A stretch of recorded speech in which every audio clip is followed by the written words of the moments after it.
Welcome to Season 3, the Singapore Grand Prix. Mixing up the intro a little bit because I like to be a little bit different, don't I? A track that will more suit our car, but a track I don't particularly enjoy. Not in recent F1 games. I used to enjoy it more when Codemasters first took over doing the F1 games, sort of like 2011, 2012. I really enjoyed this track then. Now, I don't. I honestly don't know why. Why I don't really enjoy it much. I just don't really enjoy street circuits. And as the mecca of what all Formula 1 drivers should aspire to be, Mr. Jolyon Palmer said, you have to be alert on a street circuit. That's our top tip of the day from Mr. Jolyon Palmer. But anyway, we come into this race with a 77-point lead over Valtteri Bottas in the Drivers' World Championship, and I did explain sort of last time out, I do feel the game is giving me a little bit of a gimme, you know, just like, have your championship, and I'm like, no, that's not what I want. What I want instead is to go into Singapore Grand Prix qualifying, so here we go, final bit of the session, our second lap on a nice, fresh set of Ultra Softs. So, we did our first lap, it got us into P8, and here's our second lap. Let's hope for an improvement as we now swing through the right hand. A full-on commitment, had to get out of the throttle, otherwise I'd have buried the McLaren straight into the barrier on the left, and that has cost me time all the way down the straight. But we brake now at the 150 metre board, go a little bit wide of the apex. Raikkonen backing off into the hairpin. That's cost us a bit of time there, and it looks as if the world is against us on this lap. We're already 1.5 tenths down after being 1.5 tenths up. Just missed the wall on the exit of that left-hander as we come towards the reprofiled Singapore sling. We've actually made contact with the wall, somehow not broken our car, and that's put me all out of sorts for the curb, but we're still 2 tenths up. It's a very questionable driving, if you ask me. We've gone deep into the hairpins. That's cost us all the time we've made up. That's frustrating. We now come onto the back straight. We come across the second sector split. We're 8 tenths off the pace. We go down the inside of Hulkenberg, and we bury it into the back of his Renault. And I ruined his qualifying as well, unfortunately. Nonetheless, Sebastian Vettel is on pole position in his Ferrari with Fernando Alonso 36 thousandths of a second slower. Fernando has been on it recently. Like the tracks that require power, because of the ongoing glitch on this game, the cars that require power, Fernando is nowhere. But because they've buffed his chassis and his aero performance, tracks that require that, he is just incredible. So he will start second ahead of Hamilton, Bottas, Raikkonen, Ricciardo, Verstappen, Perez, myself down in 9th, 1.5 off the pace, and Ocon there in 10th rounds out our top 10 for qualifying.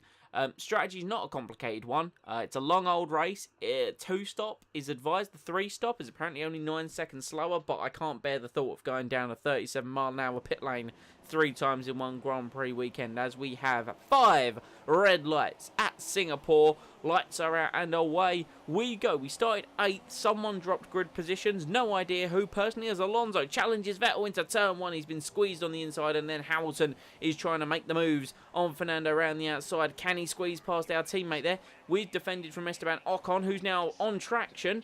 Down our inside into the next right-hander. We have to go wide to prevent a collision with him, and we haven't actually been able to get on the lower pedal, and that's allowed us to drop back from Sergio Perez, which is a little bit unfortunate. Can we get much in the way of slipstream going towards the left-hander? We half-heartedly take a little look, and we can't get through. And you see Alonso's lack of traction as we dive it down the inside of Perez here. Just avoid sticking the car in the wall.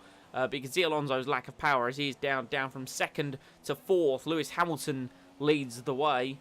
Sets the fastest lap. I don't know if he leads the way, but I imagine he's catching up with Sebastian Vettel. We're on the heels of Verstappen in 6th. We've actually gone wide into turn 1 because we've actually got a lot more speed than the Red Bull through sort of the tail end of the final sector. And at the start of the first sector, I will admit, through the second sector, our car is basically nowhere. I don't know why, I just have 0 race pace. The car just feels very unsettled, especially over some of the more bumpy sections of the circuit. But you can see here on the DRS and slipstream, it's going to happen into turn 5 if and when I get caught up to Verstappen. And then we'll be catching after Alonso for P5. As you can see here, the start of lap 6, I'm the closest I've ever been so far up to Verstappen, just missing the back of him as we break into turn 1. We're taking a wide line through the hairpin so we can try and cut back underneath him, get a bit of better traction on him there. As we tuck in with his slipstream, he goes wide. I'm going to try and kiss the apex. That's exactly what I've done. Been able to keep my foot flat to the floor that time around. DRS open, rich mix flowing in the slipstream of Max Verstappen. Are we going to be able to do it into the left-hander? Yes, we are. We're very late on the brakes. We've actually gone very wide, unfortunately. It's cost us a little bit, but on exit, is Verstappen going to leave the door open? Yes, because he thought I was going to lose more time than he did, and unfortunately, that has allowed me to duck it through into 6th place. Probably a little bit questionable by some sort of standards there, but nonetheless, we have made that move, and we're bumbling through the middle sector. This is the point where I say the car just really isn't great, and I've almost gone straight on at the hairpin there. I've lost so much time. Verstappen, that's allowed him to stick his nose in, and we go side by side as we come to the end of the second sector. Is Verstappen going to make this move work? Round the outside, unfortunately not. We just about get it through, squeeze him out, and that puts him under pressure from Esteban Ocon now. But we're coming now to the end of lap 9. Fernando is in the pit lane. I need to pit because I'm sick of these tyres. They have worn out. I'm getting no front end grip. I bloody hate the entry to this pit lane, but we do get it slowed down to 37 miles an hour, just about. And now we have a gentle stroll down pit lane street, and it's bloody boring. Anyway, so 10 seconds. Carlos Sainz is out of the race, and of course we've been delayed by a couple of seconds because obviously Alonso pit this lap, and then I've been held. I've lost that to a Renault, a Red Bull, and a Force India. So all the work we put in to get past Verstappen has been undone because there is Sergio Perez. It was 3.9 the service by the McLaren boys, but how much time I've actually lost? I lost about 5-6 seconds more than that, maybe longer. So now I've got to redo the work to catch back up to these guys, and I mean, this car just didn't feel great, like I say, especially through the middle sector. So, but we're ahead of Nico Hülkenberg. It still looks like we might get points, albeit fringe points. So let's get our head down and start tackling the guys ahead. So, 42.6, a personal best lap at the end of lap 12. Here's Esteban Ocon, who came up between myself and Perez. Unfortunately, they are on the ultra soft, so that tyre's working better for them. But Perez has not exactly been going very fast. I don't know if he's got some kind of issue there, but Ocon's catching up to him, and that's allowing Perez to push Ocon back into me. And you can see here we're only 10th place, 8th place on the horizon. Ocon's going to have maybe a look into the next corner. No, he thinks better of it, but Perez is just lovely. Or lovely. Anyway, we just about keep it out of the wall. Once again, we're really putting our car in harm's way on the exit of that right-hander as Perez pushes Ocon back into us if he's carrying some kind of issue. So once again, we go DRS active. I'm literally burning all my rich mix at this point. And you see Perez very slow through the first sector. I just got on the brakes to prevent myself just clousing into the back of Esteban Ocon there. We just haven't got the traction versus these guys who are on the ultra-soft tyre to actually be able to challenge them. But here we go nonetheless. Foot flat to the floor. Just keep it out the barrier. And Perez, unfortunately, and Ocon for that matter, have that Mercedes-Benz engine. It's still just better in a straight line. But Ocon's going to try it round the outside of Perez. Perez out of position. Goes a little bit deep into 5. Can Ocon dive it down the inside of the next right-hander? Answer is no. And now we're going to drop it down to standard because we're 0.4 laps under. And I need to be able to bring that back in check because low fuel unfortunately doesn't do I don't save anything in standard on my engine. I only save in low, and we're actually 21 seconds back from Alonso, so go to show I'm just not on the pace here, and the car's got all out of sorts as I rode the curb and the paint. We're going so slow that Hülkenberg is catching up. There's a bit of a train of midfield teams just up behind us here, and he is catching. So we take a big old chunk of curb there before the straight starts. But you can just see, again, the concertina effect of the cars. However, Ocon's got a brilliant run versus Perez, and he's going to pull straight ahead of him there before the next left-hander. And I don't need to lose touch with Ocon. I don't want to lose time behind Perez. So up towards the right-hander, I just dive the car down the inside. And once again, I have no idea how I didn't hit that tyre barrier, or at least take some kind of damage, because it looked like I almost phased through it there on the pixels. But yeah, dive it straight down the inside. Perez just caught napping, completely unawares versus Esteban Ocon there. We're going to see it now from the back of the Force India. So you see it, Ocon freshly past Perez, and just me dive it down the inside. And even from his perspective, it looks like I nearly hit the Nearly hit the tyre barrier. But yeah, now we need to just try and chase after Ocon, who is 1.9 seconds ahead of us. So he's got the pace. We're just about pulling a gap to Perez, but we just need to keep pressing on. We can score points here this weekend as we come through the old Singapore sling over a big bump that's cost me so much time during the race. We've understeered wide off the curb and we've straight into the barrier.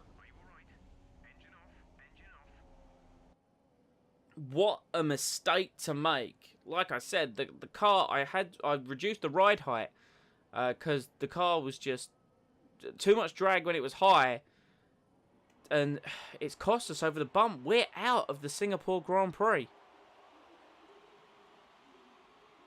And as we can see, it's time for the podium, and as the drivers make their way out, there's a familiar red suit making its way to the top step. Fantastic win for Ferrari.